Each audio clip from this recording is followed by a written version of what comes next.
Bonjour, ici Perrine Gruat. Bienvenue dans Canary Call, le podcast dédié aux gens qui font la transition écologique et solidaire des entreprises. Dans les mines de charbon, le canari, plus sensible que l'homme à la qualité de l'air, alertait les mineurs en cas de fuite de gaz toxiques. Lorsque le canari s'agitait dans sa cage, cela signifiait que les hommes devaient sortir de la mine en urgence. De nos jours, les canaris sont observés par les chercheurs en tant qu'indicateur environnemental.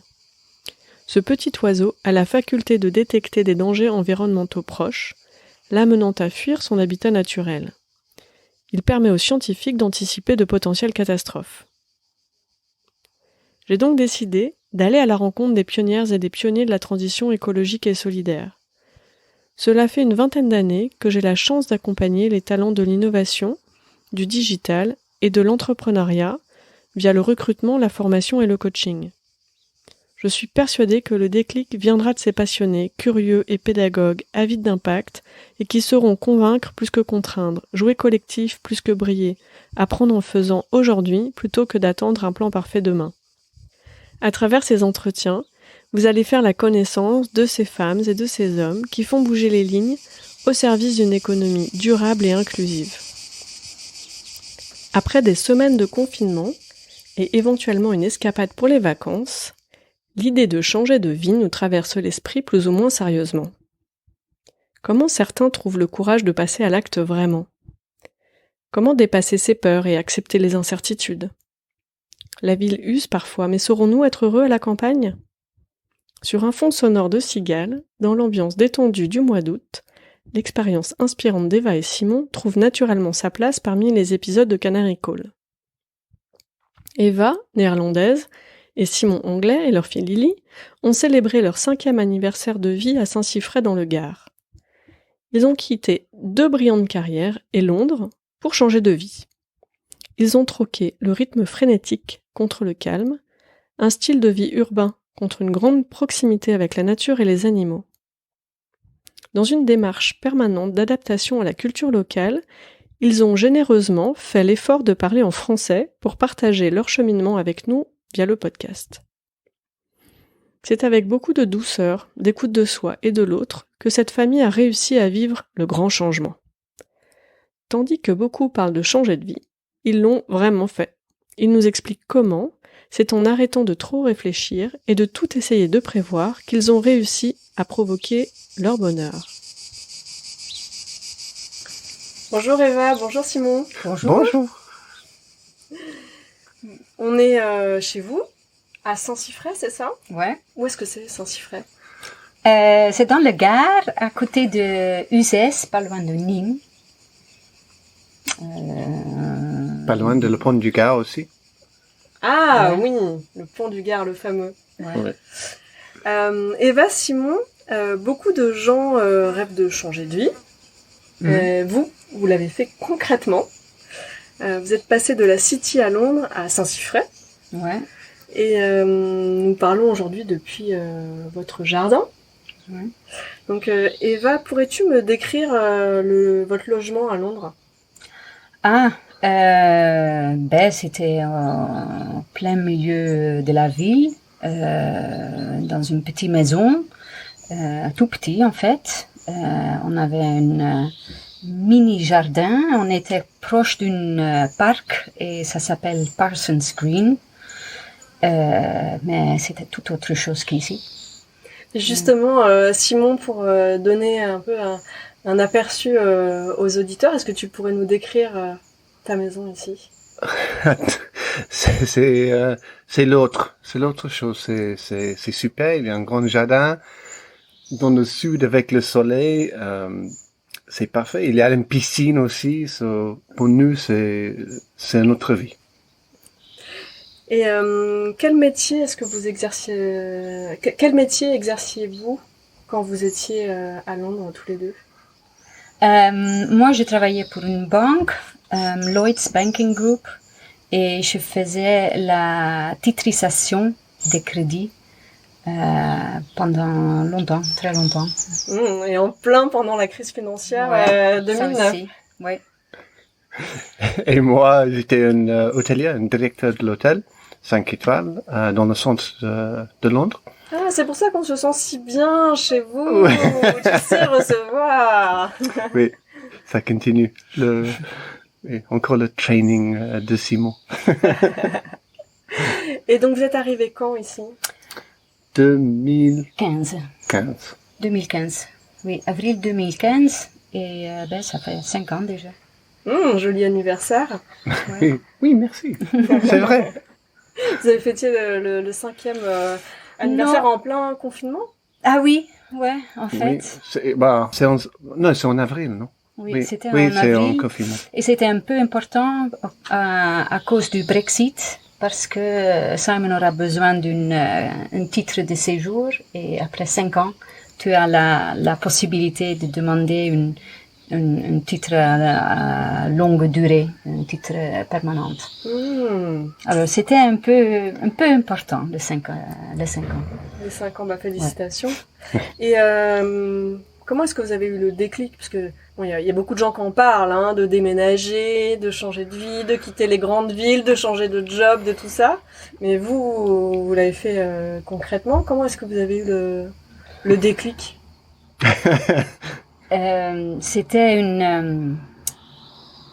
C'est arrivé un peu par hasard. On avait en fait pris une année sabbatique, et pour changer pendant un an et demi, et pour faire les travaux dans notre maison. Il y avait beaucoup à faire encore, et on s'est dit on va faire ça pendant un an et demi, et après on verra. Dans quelle maison? La maison à Londres ou ici, celle-ci ici. Donc c'était votre maison de campagne? Ouais. Oui. Et bon, on a commencé, c'est bien passé, tous les travaux. On a fait une extension, on a fait encore des travaux dedans. Et après un an, on s'est parlé, on a discuté, qu'est-ce qu'on fait? On retourne pas? Qu'est-ce qu'on va faire? Et on a décidé de ne pas retourner et de voir si on pourrait rester et trouver un boulot ici. Wow. C'était ça. Et aussi, c'est pour Lily aussi. Oui, pour notre fille, elle était super bien ici. Elle était à l'école, petite section. C'était bien passé, et on voulait continuer. Et à dire la vérité, je pense que tout est arrivé un peu par hasard, parce qu'on n'avait pas l'idée de vraiment déménager. On voulait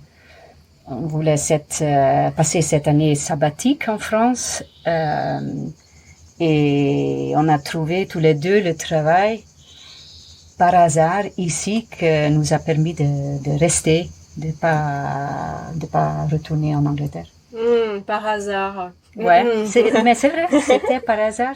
C'était pas, on n'était pas vraiment à la recherche. Il fallait trouver quelque chose, mais comme souvent ça arrive dans la vie, tu peux pas tout organiser, tu peux pas faire une planning pour toute la vie. Ça arrive. Et non, c'est vrai. Donc la première étape, ça a quand même été un congé sabbatique. Tout le monde ne prend pas un congé sabbatique. Ça vous est venu comment, cette idée? Parce qu'on avait marre. On avait marre de notre vie là-bas, de pas avoir le temps pour nous, pour notre fille. Elle était toute petite, on ne la voyait pas. Et elle était dans une crèche du matin au soir. Et, il y a beaucoup de petites choses. Ouais. Et si tu mets toutes les petites choses ensemble, et après... Oui, c'était l'heure de partir. C'était le temps pour faire autre chose. Oui. Et vous avez trouvé une activité professionnelle ici? Qu'est-ce que vous faites? Pour moi, c'est un enseignant d'anglais.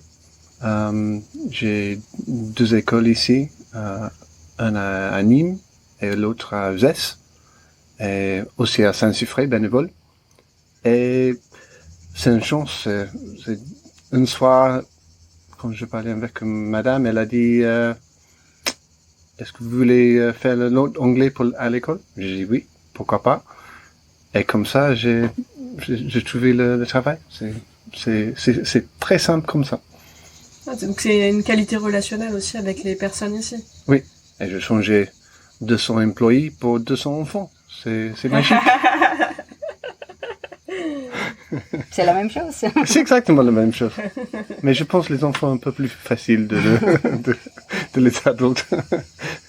Non, mais c'est pour et moi et pour toi. Oui, pour moi, on avait besoin de quelqu'un pour faire notre déclaration d'impôt la première fois.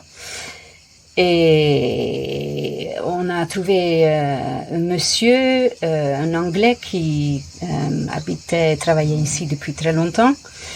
Et on s'est mis à parler et j'ai commencé à travailler avec lui, vraiment par hasard. Oui, vous n'arrêtez pas de dire par hasard, comme si les choses s'enchaînaient comme ça facilement. Non, c'était pas facile. Voilà. C'était pas facile du tout, mais on s'est dit il faut trouver quelque chose, mais on savait pas vraiment quoi faire. Et pour nous, en France, la possibilité de travailler était assez facile. Et avec comment c'est organisé ici, avec une autre entreprise, on peut vite commencer. Il faut pas faire grand-chose pour commencer le travail. C'est assez facile. C'est plus simple qu'à Londres, en fait. Ah oui, beaucoup plus facile. Ah, c'est drôle, on n'a pas cette image. Beaucoup plus flexible, plus facile. Mais on ne savait pas quoi faire. Et on a discuté beaucoup comment on va faire, combien de temps on prendra pour trouver le travail, combien de mois on peut encore survivre sans travail. C'était pas facile, mais c'était vraiment c'était une fête où tu as rencontré cette dame qui t'a mis en relation avec la personne juste pour travailler et moi aussi j'ai trouvé la personne avec qui je travaille maintenant, vraiment, parce qu'un jour, il est venu à la maison pour nous aider. Je sais pas le mot en français, mais en anglais, c'est « you make your own luck ». Je sais pas exactement le même, mais si tu es là, tu as la possibilité. Si tu es pas là, tu n'as pas la possibilité. Ouais. C'est un peu comme ça avec le vie pour trouver le travail. Ouais. De quoi vous aviez le plus peur au moment de prendre la décision? C'est une bonne question. Ouais. Je pensais avec la situation politique. Parce que avec tous les problèmes de Brexit, je n'aime pas ce mot, mais avec tous les problèmes de Brexit, il y a... Tu comprends pas qu'est-ce qui se passe dans une comment ça va, oui. Et si tu fais beaucoup de planning, dans 2 semaines, c'est nul, parce que ça change avec tous les trucs politiques. Et pour moi, je pense que c'est ça. Ça, c'est le grand... Inconnu. Mais... Ouais. Mais maintenant, on sait, on pense, plus ou moins, et les 5 ans, en fait, étaient importantes. Oui. Parce que ça facilite les choses pour avoir le permis de pouvoir continuer à travailler. C'était ça plutôt, que toi, tu pouvais plus travailler comme avant, comme dans toute l'Europe. C'était facile de déménager d'un pays à l'autre sans permis. Et maintenant, il faut ce permis pour pouvoir faire la même chose. Je pense que ça a été... J'entends finalement pas mal dans les points qui pourraient être des peurs, des choses plutôt autour de les incertitudes, le fait d'être finalement plus à vivre au quotidien, le moment présent, que vraiment pouvoir planifier. Oui. Si vous aviez justement un conseil à donner à une personne ou à un couple, déjà c'est peut-être différent, ça peut-être jouer aussi dans la décision. Qu'est-ce que vous donneriez comme conseil? Un ou des conseils. Be flexible. Oui, et de ne pas penser trop. Tu peux pas prédire le futur. Tu peux pas Oui. envisager tout. Oui, be flexible. Pour moi, je pense, si tu arrives en France et tu as la mentalité, par exemple, pour moi, la mentalité anglaise pour tous les trucs, ça marche pas. C'est nécessaire de changer la mentalité pour, c'est notre vie. C'est notre, par exemple, au supermarché, dis bonjour et après tu demandes quelque chose. Sinon, ça marche pas. Ça, c'est très français pour toi? Ouais. Ah oui. En Angleterre, peut-être tu dis bonjour, mais c'est pas un règle. Non, tu dis pas bonjour, tu dis excuse me. Oui. Et tu commences. C'est vrai, Oui. ici, on dit bonjour d'abord et après. C'est c'est nécessaire de, ah oui, aussi, parler en français, c'est très important. Pour moi, j'ai Eva qui parle super bien, c'est pas un problème, mais s'il y a les deux personnes qui parlent pas la langue, c'est dur aussi. Et comment vous avez fait justement pour parler si bien français, tous les deux? À l'école. Toi, tu as appris où à l'école, du coup? À l'école, en Hollande. Oui, école, collège, lycée. Et après, j'ai suivi encore des cours privés parce que ça m'a toujours plu, la langue, mais pas plus que ça. C'était le reste ici, je pense, de vivre ici et de devoir parler la langue chaque jour. Et toi, Simon? C'est exactement le reverse. C'est à l'école, mais c'est pas l'école pour moi, c'est les enfants à l'école cette année qui dit Simon, c'est pas comme ça, tu parles mal, c'est une autre chose. Alors, je comprends mieux comme ça. Tu fais du reverse mentoring à Oui, l'école. oui. Excellent. Et aussi avec le confinement, c'est bien pour moi. Pour les cours de français avec Lily, c'est elle qui aide moi. Ouais. Elle est en quelle classe? C'est 1. Ah oui, Ouais. donc là, on attaque la grammaire. Oui. C'est Je trouvais beaucoup. Et c'est en fait, c'est bizarre quand ta propre fille te dit, on dit pas ça, tu es nul, tu sais pas dire le mot juste. C'est bizarre quand un enfant te dit, ton propre enfant te dit, te corrige. Et est-ce qu'il y a des choses qui vous manquent de Londres? Pas vraiment. Non. Donc, La mayonnaise. non, c'est Le les thé. petits. Le thé anglais. Non. Non, parce que, comme j'avais dit avant, c'est, si tu as la mentalité toujours de manque quelque chose, peut-être, il y a les petits trucs, mais ça c'est un peu une blague. C'est ici tu manques rien.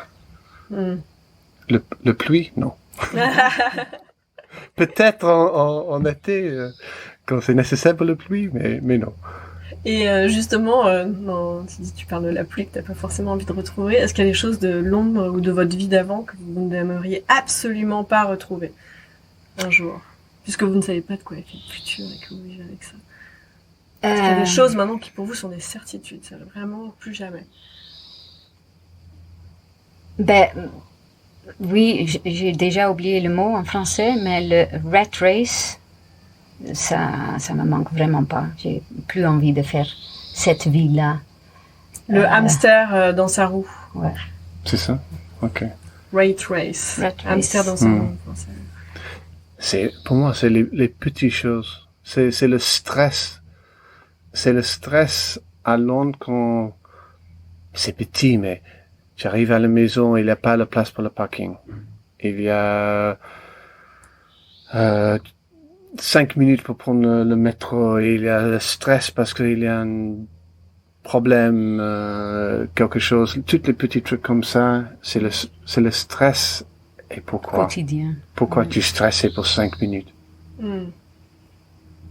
C'est pas une vie si tu stresses comme ça. Non, c'est vraiment le changement de vie, je pense. C'est vraiment la calme contre la vie frénétique. Toujours, il faut courir pour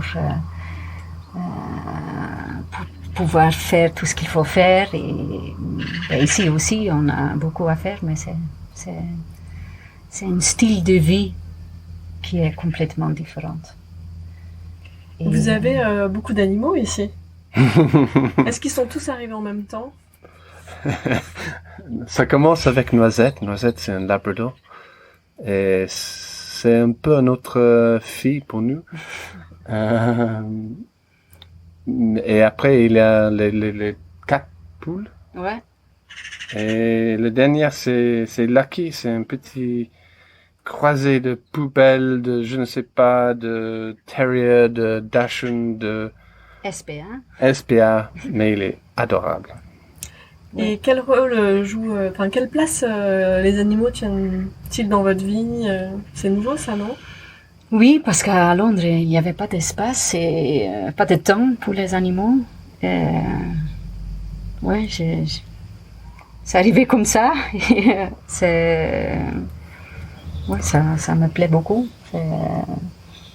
Et j'adore les animaux. So. Ouais, maintenant on a le temps, on a l'espace. Pourquoi pas? Et pour promener, hein. C'est bon pour... Ouais, ça te... tous les jours. Tous les jours, il faut sortir, il faut les amener à faire une promenade. Et c'est bien pour nous aussi. Mais c'était des décisions réfléchies à chaque fois? Ou est-ce que c'est plus des envies à des moments donnés? Comment vous avez pris votre décision par rapport à ça? Est-ce que vous avez arrêté de réfléchir en disant c'est pas grave si on sait pas comment on s'en occupera pendant les vacances? Ou, oui. Ou est-ce que c'était quelque chose de très réfléchi, planifié? Comment c'est arrivé? Non. Ouais, moi je voulais un chat. Et Simon et Lily voulaient un chien. Et j'ai jamais eu le chien. J'ai pensé que c'était pas une bonne idée, mais après j'ai réfléchi. J'ai pensé si c'est pas maintenant et ici qu'on peut avoir un chien, alors il y aura jamais un chien. J'ai cherché Elle adore les chiens. Oui, j'ai cherché sur internet. J'ai trouvé un élevage pas loin d'ici et on est allé. J'ai craqué de suite. C'était adorable. C'est arrivé comme ça. Avec toutes les maladies, mais... Ouais, elle était souvent malade, mais elle avait des problèmes, mais quand même c'était un peu spur of the moment. Vous êtes arrivé de Londres, où pas d'animaux, hôtel 5 étoiles, finance, etc. Et donc maintenant, ça y est, 5 ans après, les œufs dans le jardin, 2 chiens. Ouais. Les olives. Ouais. Et comment évolue aussi la relation avec la nature maintenant pour vous? Avant, j'habitais dans la campagne. Pour moi, c'est un peu comme... C'est un full circle. Pour moi, je suis dans la campagne et après, je retourne dans la campagne. Pour moi, c'est un peu comme ça. Et je préfère ça. Je suis pas une personne pour la grande ville. 20 ans à Londres, 20 années à Londres, c'est trop. Et pour moi, c'est la vie. Ouais, je suis d'accord. Et tu disais tout à l'heure, Simon, mais finalement, ici, il nous manque rien. Est-ce que, au fur et à mesure des années qui passent, vous voyez vos besoins quotidiens de vacances, de consommation, de relations évoluer? Toujours j'ai la famille en Angleterre. Et ça, c'est très important pour moi. Et peut-être je manque de dire ça. C'est avec Facebook et les autres choses, c'est un peu plus facile. Mais les parents, c'est 70 plus, alors dans 5 années, je sais pas, je pense que ça c'est un petit truc en derrière de la tête. Ouais. Oui, le fait que la famille est loin et que sont plus jeunes et que peut-être un jour auront besoin de nous.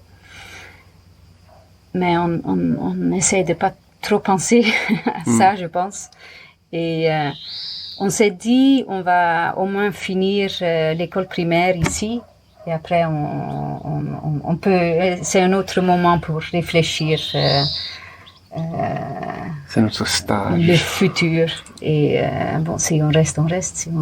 Si on déménage, on partira. Je pense pas, mais on sait jamais. Et où? Je sais pas. Est-ce que alors le podcast s'appelle Canary Call, donc j'ai l'habitude de demander aux invités quel est votre Canary Call du moment. Ça peut être une conviction que vous avez vraiment envie de défendre ou un message que vous avez envie de donner aux autres. Quel serait votre Canary Call respectif?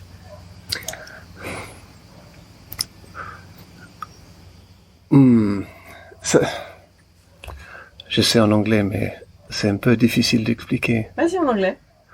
Okay. For me, the canary is the advanced warning.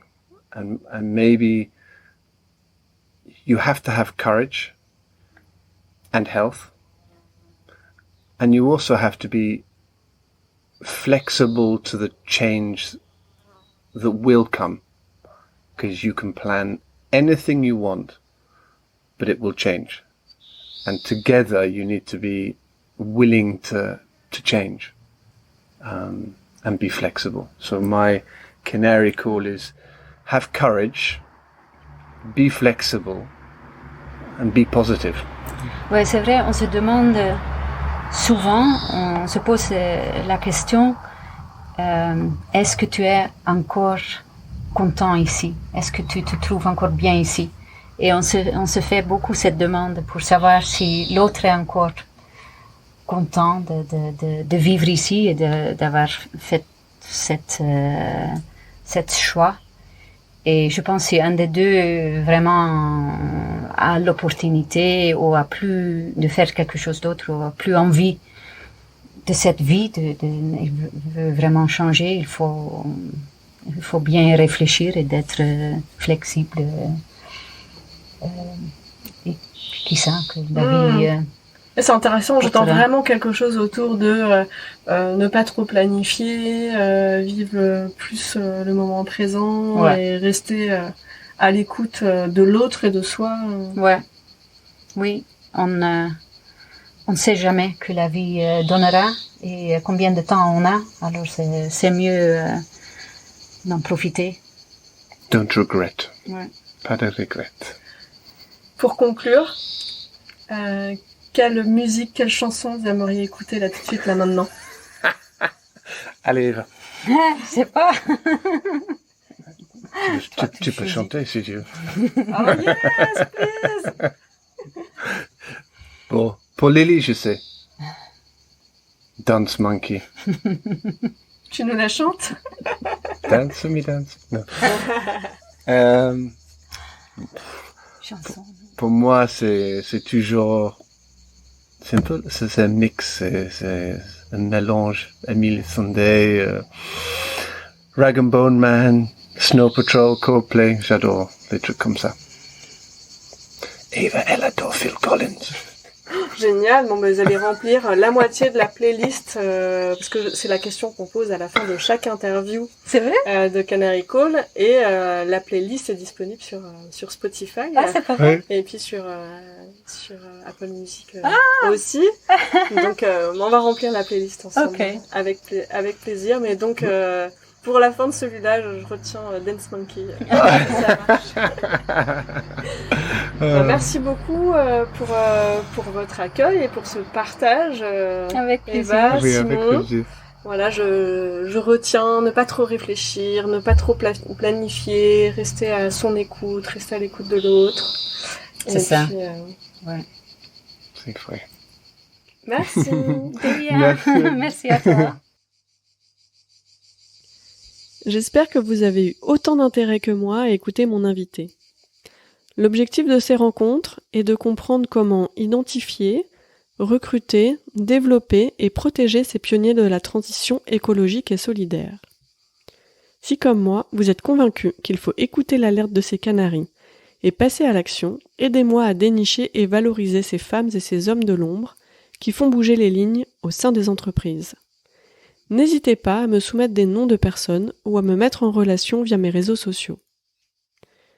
Vous retrouverez les notes de ces entretiens sur la page LinkedIn dédiée Canary Call. Merci pour votre écoute, à très vite pour une nouvelle rencontre.